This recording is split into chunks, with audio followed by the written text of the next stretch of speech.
Comment surmonter les épreuves du passé? Eh oui. Sur cette terre des hommes, sur cette terre que nous occupons, nous avons tous connu un cheminement rempli de douleurs, rempli de peine, rempli de trahison, rempli de blessures. Mais ce qui est important pour moi, c'est de se dire que ces blessures, on doit les guérir. Et aujourd'hui, j'en parle pour que nous regardions ensemble qu'est-ce qu'il faut faire pour continuer à sourire. Et oui, je suis coach Jogi, je suis coach en entrepreneuriat, développement personnel et leadership. Et la chaîne que j'ai, c'est une chaîne où nous parlons de tous les problèmes qui peuvent nous élever, des problèmes qui peuvent élever la femme, qui peuvent nous aider à changer notre mind, qui nous aident à regarder la vie d'une autre façon, qui nous aident surtout à avoir le mind des réussites. Nous partagerons beaucoup de problèmes, nous partagerons des expériences. Alors, si ces problèmes, si ces topics vous intéressent, n'hésitez pas de vous abonner. N'hésitez pas de cliquer à la cloche afin que chaque semaine, il y ait un sujet qui vous est dédié, un sujet qui vous permet de découvrir la vraie moi, cette personne que nous tous, nous voulons découvrir.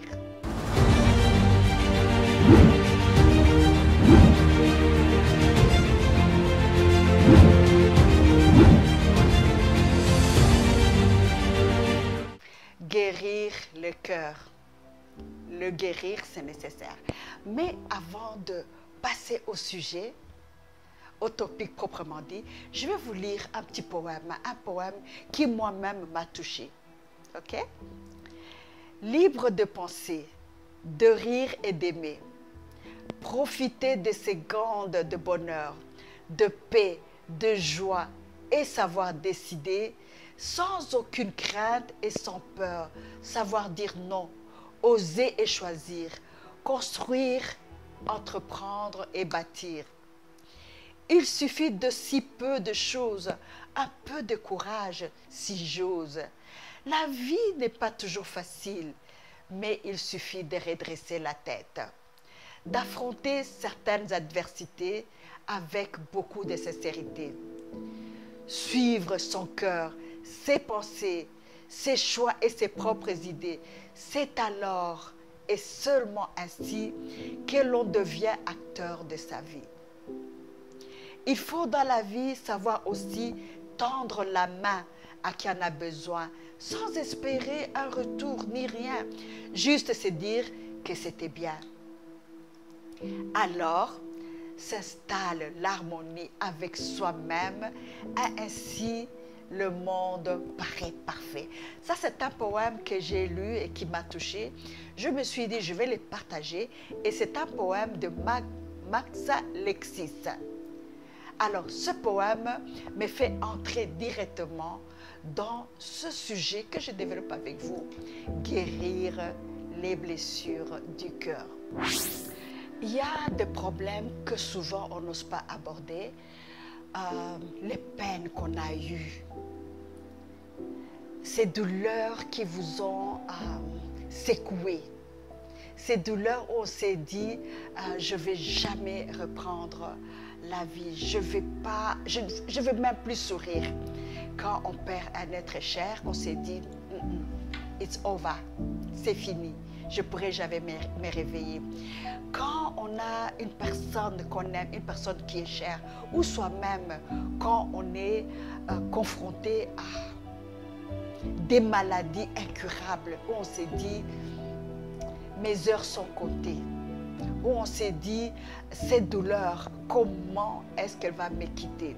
Et oui, ce sont des douleurs qui parfois nous enveloppent, des douleurs qui nous voilent la face et on se demande est-ce qu'un jour je pourrai sourire? Les douleurs d'une séparation, un divorce. À un moment, quand on est dans cette étape de divorce, on se dit mais attends, qu'est-ce qui s'est passé réellement. Et on se pose beaucoup de questions. On s'est dit, le monde ne sera plus le même. L'échec professionnel, ah oui. Ces genres d'échecs où on s'est dit, tiens, mais qu'est-ce qui s'est passé? Pourquoi est-ce que c'est moi qu'on a mis à la porte? Pourquoi est-ce moi qui a reçu cette lettre pour dire, c'est fini pour toi? Et à un moment, on s'est dit, on est brisé, complètement brisé. Alors, pourquoi j'en parle aujourd'hui? Parce que je me dis, avec ces années où j'étais sur cette terre des hommes, et oui, ces étapes, je suis passée dedans. Je suis passée dans tout ce que je viens de dire. Mais à la fin, j'ai pu me relever. Et à la fin, vous voyez une personne qui a un grand sourire. Et pourtant, elle est passée dans ça. Et partager, en parler, vous donner le cheminement que j'ai poursuivi, c'est pourquoi je parle de ça. Et n'hésitez pas de poser des questions, n'hésitez pas de m'écrire si vous voulez des éclaircissements, mais on est là pour partager, on est là pour voir un autre monde. Comme je vous l'ai dit, à mon âge, hein, je me dis, on a tout vécu. Les peines, les douleurs, les larmes, on les a eues. Et partager, donner les étapes que moi j'ai suivies. Parce que je vous ai énoncé quelques coups durs de la vie que j'ai eus. Et oui, je les ai eus. Je vous ai énoncé quelques coups durs et je me dis, partager les étapes que j'ai suivies parce qu'il me fallait réapprendre à vivre. Il me fallait réapprendre à sourire. Et le partager, c'est pour vous dire, je suis passée par là. Et en passant par là, voilà ce que j'ai fait. Voilà le cheminement que j'ai pris. La première étape, je vais vous donner les étapes. Hein. Chaque personne a une façon de vivre la douleur, de vivre la peine. Mais moi, je donne les étapes que j'ai eues à suivre. Première étape, comprendre ses émotions. Il faut bien comprendre ses émotions. Comprendre et accepter ses émotions. C'est la première étape vers la guérison. Il faut d'abord accepter les émotions qu'on a. La colère, la tristesse, la rancune, les pleurs. Il faut les accepter d'abord. Parce que si on ne les accepte pas et on se cache dans le sable en montrant que ça va, c'est OK. Non, ce n'est pas OK. Il faut accepter les émotions, se laisser aller, pleurer, se fâcher. Parfois, il y a même des mots qui sortent. C'est possible. Mais accepter ces émotions, c'est la première étape. Parce que quand on ne les accepte pas, quand on fait semblant qu'on n'a pas eu mal, on a eu mal. Et la première personne qui doit réaliser que j'ai eu mal, c'est toi-même.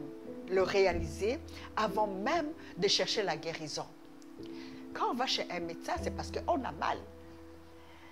Si vous ne voulez pas que la plaie s'affecte, il faut aller chez le médecin pour qu'il puisse y mettre le médicament qu'il faut. Sinon, ça va s'affecter.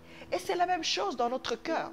Si on ne se soigne pas, les cœurs s'affectent et les résultats catastrophiques. Donc, première chose, comprendre ses émotions. Deuxième étape, comprendre et accepter le passé et ses conséquences. Je m'explique. Les conséquences, on les connaît, mais il faut les accepter.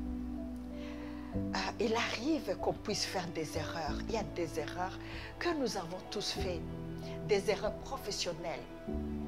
Mais quand on ne les accepte pas, quand on continue à ruminer, quand on ne trouve pas de solution, eh bien, on vit dans ces erreurs.